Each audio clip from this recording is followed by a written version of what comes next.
Wave 91, 5 million Israelis forced underground.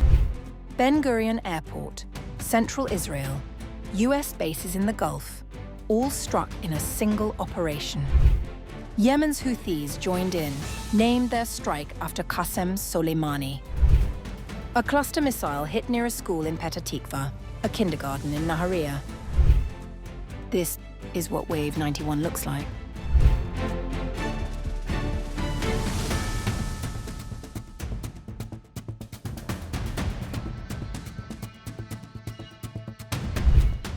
Iran's Islamic Revolution Guards Corps have launched Wave 91 of Operation True Promise 4, sending heavy ballistic missiles and attack drones at targets across Israel and at American military bases in the Gulf region. According to an IRGC statement, the strikes forced 5 million Israelis to take shelter in underground bunkers.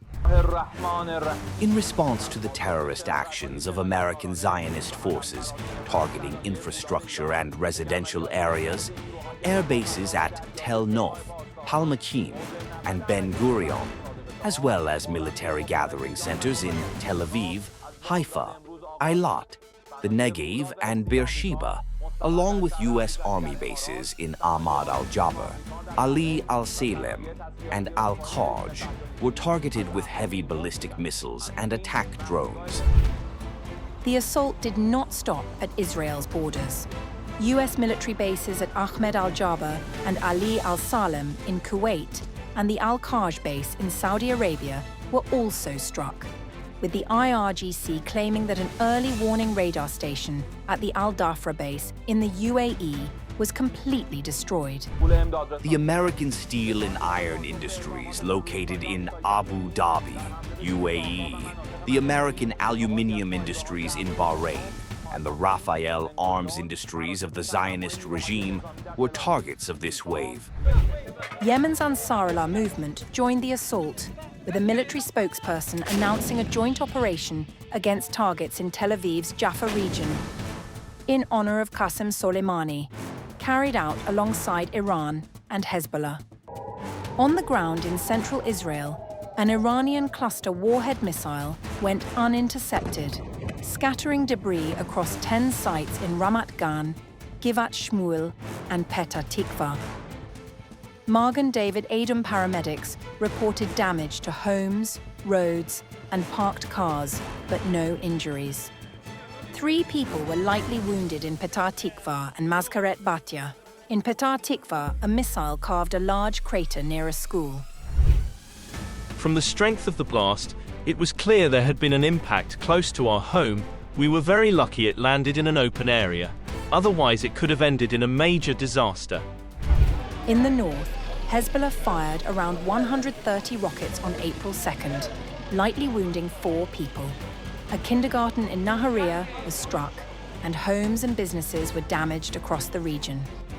Magen David Adom said that in the 24 hours leading up to April 3rd, 68 people were treated, 35 of them with physical injuries.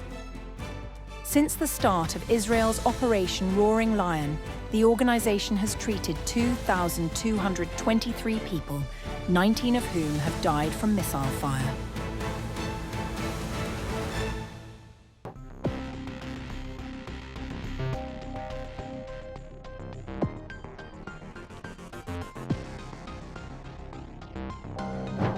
On the occasion of Passover, a senior Iranian military commander took to social media with a pointed message for Israelis.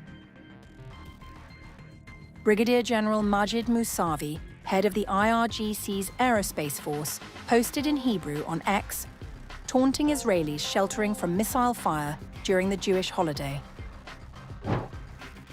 Air raid sirens, one after another, and tremors in the narrow and dark basements of the shelters, under the barrage of missiles from Iran.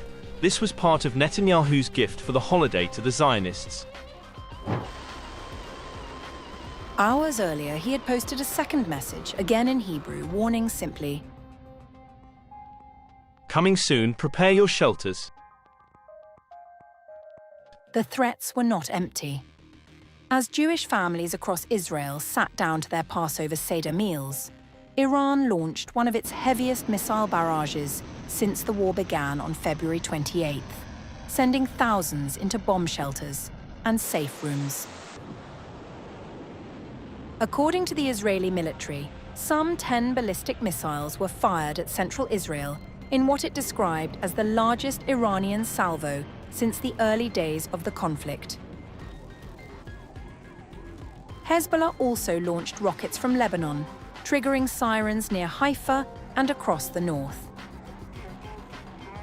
One Iranian missile carried a cluster warhead, scattering bomblets across central Israel.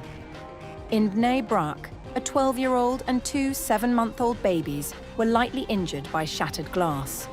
A 24-year-old was also hurt. Separately, an 11-year-old girl struck by shrapnel in an earlier attack remained in critical condition. That same day, Iran's IRGC announced the 89th wave of what it calls Operation True Promise 4, saying it had fired more than 100 heavy ballistic missiles and attack drones alongside 200 rockets, targeting positions across Israel and American military assets in the wider region. The IRGC said strikes hit military sites in Eilat, Tel Aviv, and Bnei Brak.